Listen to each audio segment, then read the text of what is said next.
Hey everyone, welcome back to the Unlock English podcast. Today we're talking about something super interesting, something that affects everything from job interviews to dating, from sales to everyday conversations. That's right.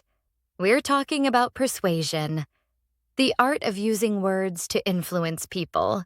Have you ever wondered why some people can convince you to do something so easily, while others struggle even to get you to listen? Or have you ever agreed to something and later thought, wait, why did I say yes? That's the power of words at work. And today we're going to break it all down: how persuasion works, the psychology behind it, and how you can use it to your advantage. Plus, we'll share some techniques you can use right away. Whether you want to be more persuasive at work, in relationships, or just win more arguments with your friends. Let's get into it. All right, before we get into specific techniques, let's talk about why words are so powerful in persuasion. Yeah, why is it that the way we say something can completely change how people respond? It all comes down to how our brains process language.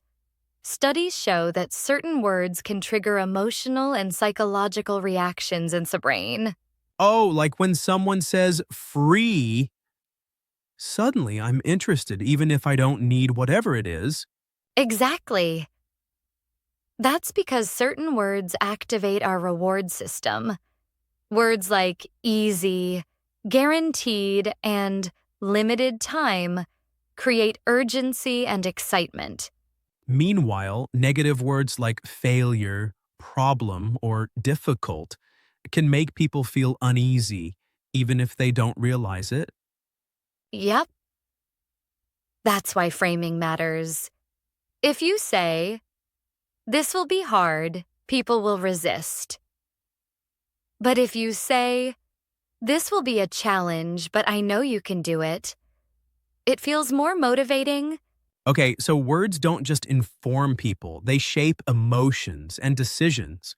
Exactly. And that leads us to our next part: how to use this to persuade people. All right, let's get into the good stuff.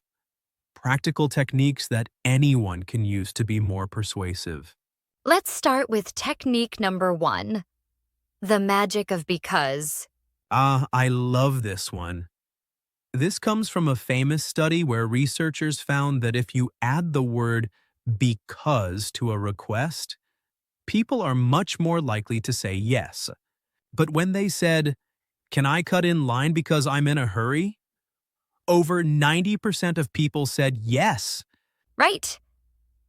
The experiment was simple. Someone asked to cut in line at a photocopy machine.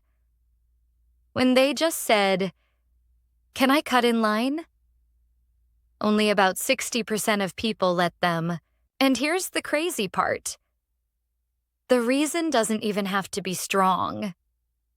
Even when they said, "Can I cut in line because I need to make copies?" which is obvious, it still worked. So the takeaway? If you want people to say yes, always give a reason, even if it's a simple one. Exactly. What's next? Technique number 2, mirror and match. This one is all about building connection and trust. Oh, this is when you subtly copy the other person's behavior, right? Yep. If they're speaking softly, you lower your voice. If they're using a lot of hand gestures, you add a few gestures yourself. Studies show that when people see someone mirroring their behavior, they instinctively feel more connected and more likely to be persuaded. Just don't overdo it, or they'll think you're mocking them. Yeah, imagine if someone crosses their arms and then you immediately cross yours. Creepy. Exactly. Keep it natural and subtle. All right. Now let's talk about how persuasion plays out in real life. Ever been in a situation where someone convinced you to do something you swore you wouldn't? Oh, yeah. One time I walked into a store just to look around and left with 3 pairs of shoes. Let me guess. The salesperson used the power of three on you? Yes.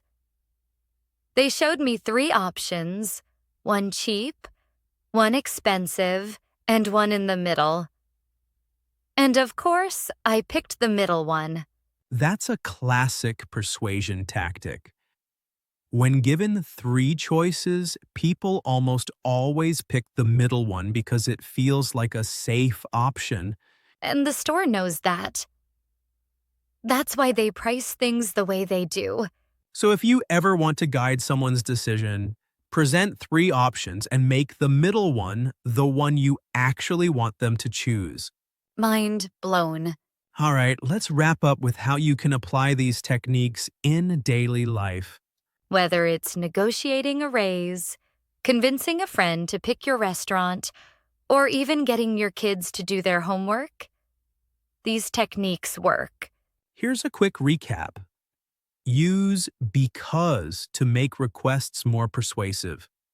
Mirror and match to build trust. Present three options to guide decisions. Frame things positively to reduce resistance. And here's my challenge to everyone listening. Try one of these techniques today and see how it works. And then tell us about it. Leave a comment or message us. We'd love to hear your stories. Thanks for tuning in to Unlock English Podcast. We'll see you next time. Until then, keep speaking with confidence. And keep persuading wisely. Bye for now.